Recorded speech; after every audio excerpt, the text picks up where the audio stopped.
આ નવું વજૂખાનું બનાવ્યું, એમાં સ્લેબ બધું ભરીને કમ્પ્લીટ કરેલું ને એના અંદર નીચે વજૂખાનું કીધેલું છે. તો તેના અંદરમાં બોજ બી આવી ગયો, પાણી વજૂ કરવાનું નળવાળું બધું જ એના અંદરમાં નીચેના હિસ્સામાં આવેલું છે. એ બી નવેસરથી બધું આ જે એક્સ્ટ્રા ભાગ નવો બનાવેલો છે. આ જૂની વજૂખાનાની હા, નીચેની ઉપરની જગ્યા.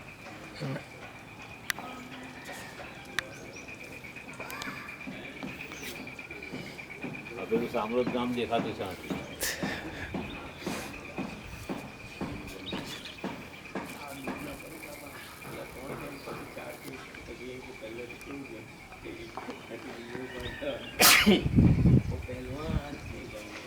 કાલ તો બહુ તાવ આવેલો નથી મને. અરે હા.